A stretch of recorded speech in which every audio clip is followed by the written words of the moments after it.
చిన్న ఒంటరిగా కూర్చున్నావు? ఏం లేదు నాయన, కాలక్షేపానికి అలా కూర్చున్నాను. ఆరోగ్యం ఎలా ఉంది ఇప్పుడు? నాకేం నాయన, చాలా బాగుంది. అవును, నేను చూసి చాలా రోజులైంది. నువ్వు ఎలాగున్నావురా? నేను బాగానే ఉన్నాను చిన్న. అవును, ఊళ్ళో అంత పెద్ద జాతర జరుగుతుంటే ఒక్కరోజు కూడా మీ ఊడికి కనిపించలేదేటి చిన్న? వాడి కుటుంబం సంతోషంగా ఉంటే చాలు, ఆడికి అదే పెద్ద జాతర.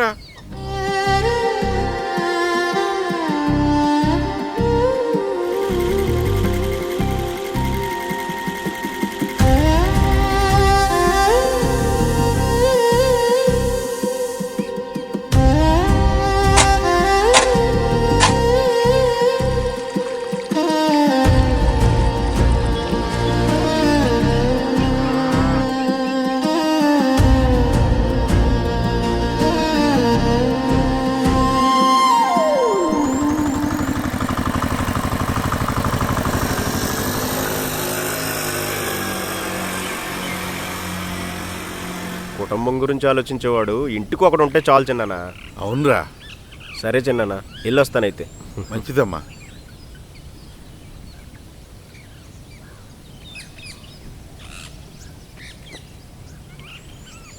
ఏంటి మీతో ఓ మాట చెప్పనా? చెప్పరా. ఈ వ్యవసాయాన్ని వదిలేసి ఇంకేదైనా పని చేసుకుని బతుకుదామండి. ఎందుకండి నవ్వుతున్నారు? అది మన వృత్తే. అది వదిలేస్తే నా ప్రాణమే వదిలేసినట్టుంటది. అంత మాట అనకండి. ఈ వ్యవసాయాన్ని వదలడం నాకు ఇష్టం లేదు. మీరు ఎంతో కష్టపడి వ్యవసాయం చేసి పండిస్తారు.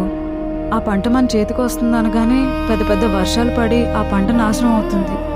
వ్యవసాయాన్ని నమ్ముకున్న మనకి పిల్లల భవిష్యత్తు ఏమవుతుందా అని భయం వేస్తుందండి. ఒక్కరోజైనా మీరు మనశాంతిగా పడుకున్నారా అండి? ఆరోగ్యం బాగోలేదని ప్రాణాన్ని వదిలేస్తామా? పోరాడితేనే కదా.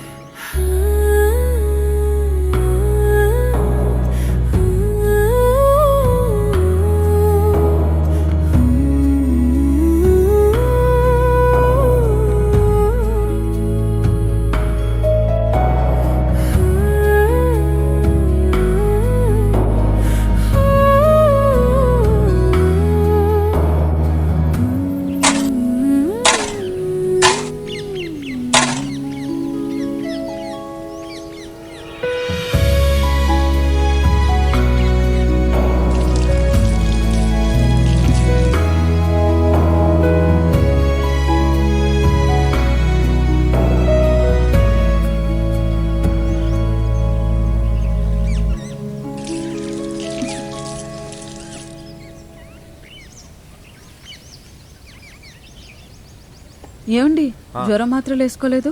ఓ మర్చిపోయానురా. హాయ్ నాన్నలు, బాగా చదువుకోవాలిరా. సరేనా? మధ్యాహ్నంలోపు వచ్చేస్తా. చాక్లెట్ తీసుకొస్తా. హే జాగ్రత్త.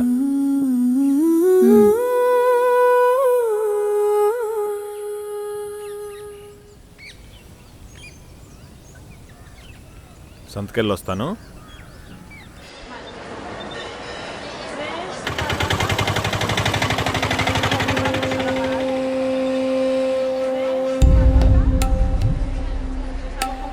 అన్నా వచ్చావా?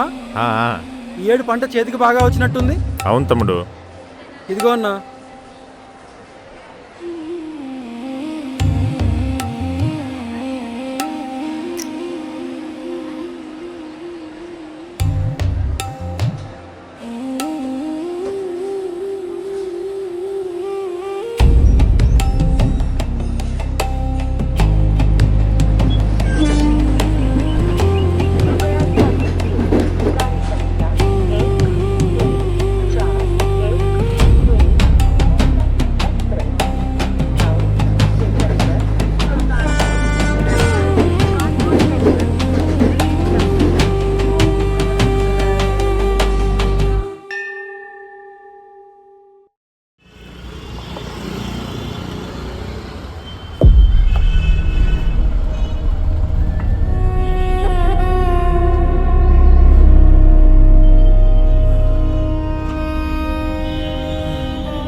వాగుడు సిగ్గు లజ్జ లేదురా నీకు? మనిషి జన్మ ఏం జన్మ అనేది? తో, ఏం బతుకుతున్నారా?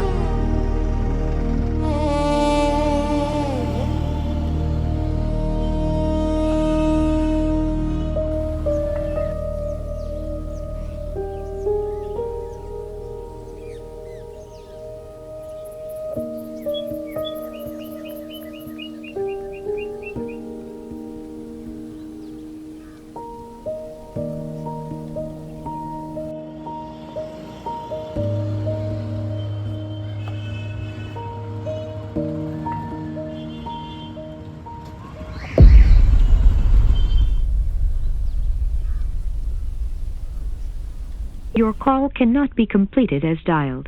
Please check the number and dial again.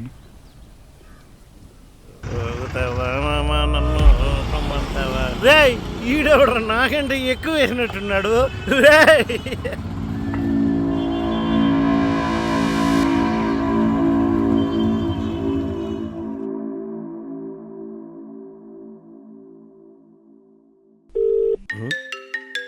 ఒక్క నిమిషం. చెప్పరా. అన్నయ్య, బావ ఉదయాన్నే సంతకెళ్ళాడురా. ఇప్పటి వరకు ఇంటికి రాలేదు, భోజనం కూడా చేయలేదు. కంగారుగా ఉందిరా, సాయంత్రం అయిపోతుంది. ఒకసారి వెళ్ళి చూడరా. సరే సరే సరే, నేను చూస్తానులే, నువ్వు కంగారు పడకు.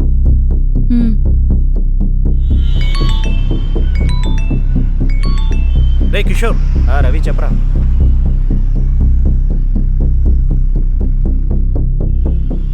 సరేనా, త్వరగా వచ్చేయి. సరేరా.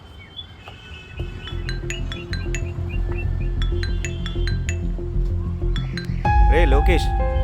చెప్పమా. అవునా, నేను ఇప్పుడే వస్తున్నా.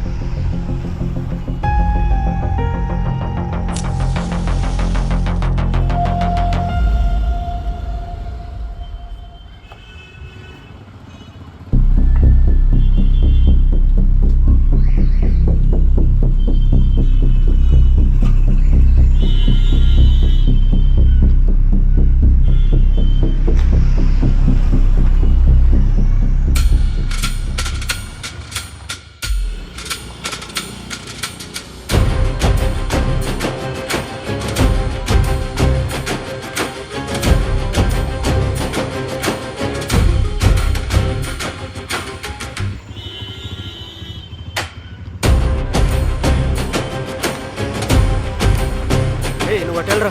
అలాగే, నువ్వు వెళ్ళట్టు.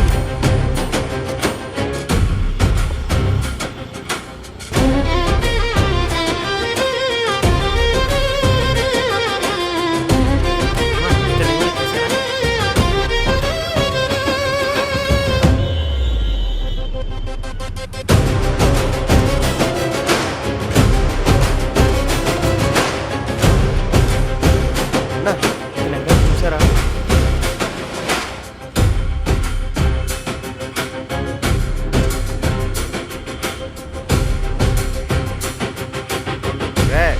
తల తాగేసేయట్రా బాబు, ఎలా పేల లేకుండా పోతుంది ఒక్కొక్కడికి.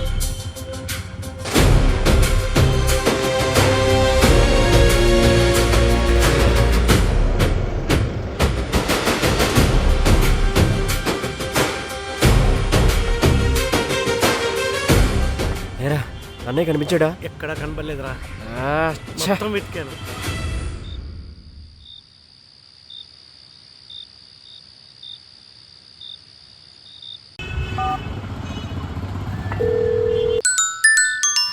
చెప్పన్నయ్య. ఎంత వెతికినా దొరకలేదమ్మా. నువ్వేం కంగారు పడకు, ఎలాగైనా వెతికి తీసుకొస్తాం.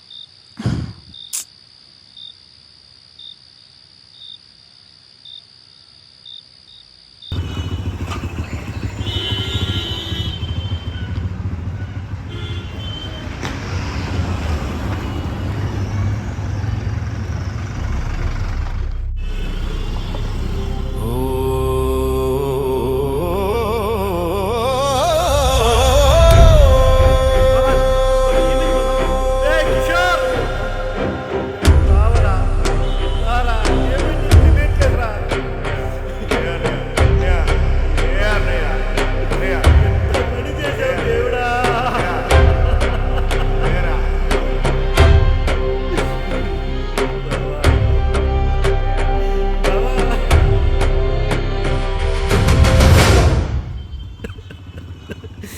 అయ్యో ఎంత ఘోరం జరిగింది అన్నయ్య. బావా, ఇలా వదిలేసి వెళ్ళిపోతావా మమ్మల్ని?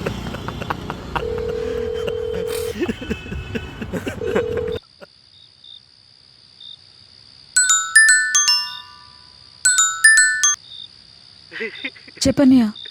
చెల్లి బావ చనిపోయాడే.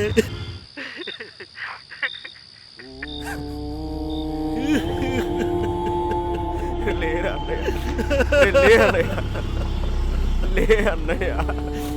రే పదరా, ఇంటికి తీసుకెళ్దాము.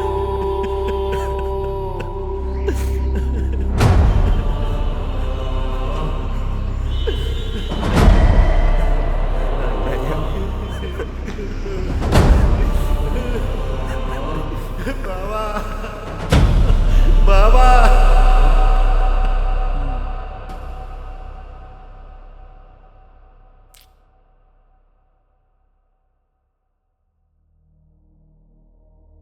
చూసారా, లోకానికి మనిషి ఏమైపోయినా పర్వాలేదు, ఎంతవరకు బ్రతుకుతామో ఎప్పుడు చేస్తామో తెలియని మనిషి మీద ఎన్నెన్నో మాటలు అంటూ ఉంటాం. ఒక మనిషి మీద దయ చూపిస్తున్నట్టే ఉంటుంది కానీ దయ ఉండదు, ప్రేమ చూపిస్తున్నట్టే ఉంటుంది కానీ ప్రేమ ఉండదు. అలాంటి జనాల మధ్య మనం పెరుగుతున్నాం. అందరూ కాదు, మానవత్వం లేని వాళ్ళ గురించి చెబుతున్నాం.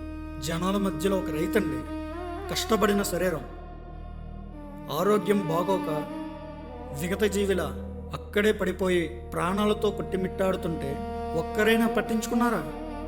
ఆ మనిషికి ఏమైందో అని దగ్గరున్న పోలీస్ స్టేషన్కి ఇన్ఫర్మేషన్ ఇచ్చినా చాలు కదా. రోడ్డు మీద ఒక మగాడు పడిపోతే చాలు, వాడిని తాగుబోతాడు అని అంటారు. కుటుంబం కోసం కష్టపడి పనిచేసే ఒక బాధ్యత గల మనిషి అయి ఉండొచ్చు కదా. అక్కడే పడి ఉన్న మనిషిని చూసి అంటరానితనంగా భావిస్తే దగ్గరలో ఉన్న పోలీస్ స్టేషన్కి కంప్లైంట్ ఇచ్చినా మీరు కూడా ఒక మానవత్వం ఉన్న మనుషులు అనిపించుకోవచ్చు కదా. అలా చేయటం వలన ఆ మనిషి బ్రతికుండేవాడేమో ఊహించండి. ఒక మాట వింటారా, ఏ మనిషి అయినా సరే వాళ్ళ కంఫర్ట్ని బట్టే దుస్తులు ధరిస్తారు.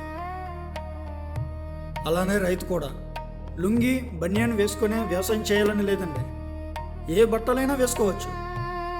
సినిమాలో అయితే ఒక మనిషి పనిచేసే వృత్తిని బట్టే డ్రెస్ కోడ్ని చూపిస్తారు, అంతేగాని డ్రెస్ని బట్టి అక్కడ తను ఉన్న పరిస్థితిని బట్టి రైతన్నని గుర్తించకపోయినా ఒక మనిషిగా గుర్తించండి. ఇట్లాంటి పరిస్థితి ఏ మనిషికైనా రావచ్చు. అలాంటి పరిస్థితి మీకు కూడా వస్తే మీరు ఆ బాధను భరించగలరా? అక్కడ ఉన్న జనాలు ఆ మనిషిని పట్టించుకోకపోతే ఆ దేవుడు రాసిన రాతే అంటారు. ఆ దేవుడు అతని ఆయుష్ అక్కడ వరకే ఉందని రాశాడో లేదో తెలియదు, కానీ ఆయన రాత రాసింది అక్కడ పట్టించుకోలేని జనాలు. అర్థమవుతుందా? లోకం గుడ్డిదైపోయిందండి. లోకానికి డబ్బు తప్ప మనిషి విలువ తెలియటం లేదు. అది తెలిసిన తర్వాత మనం ప్రాణాలతో ఉంటామో లేదో తెలియదు. ఒకటి గుర్తుపెట్టుకోండి, దేశం కోసం పోరాడే ఒక జవాన్ మృతి చెందితే AGIF army group insurance fund ఇస్తుంది కదా సెంట్రల్ గవర్నమెంట్. మరి మనం తినే ఆహారం వాళ్ళు పండించిన పంట. అలాంటి రైతన్నకి కష్టం వచ్చినా, అనుకోకుండా మృతి చెందిన వాళ్ళ కుటుంబాన్ని ఆదుకునే అవసరం మన గవర్నమెంట్కి ఉండాలని, అండగా నిలబడుతుందని మన అందరి బాధ్యతగా రైతన్నకి తోడుగా నిలబడాలని, నిలబడతాం, నిలబడాలి కూడా. దేశానికి జవాన్ ఎంత అవసరమో రైతన్న అంతే అవసరం. మనకి శక్తి ఎక్కడి నుంచి వస్తుందండి? మనం తినే ఆహారం నుంచి. ఆ ఆహారం ఎక్కడి నుంచి వస్తుందండి? రైతన్న దగ్గర నుంచి వస్తుంది. రెస్పెక్ట్.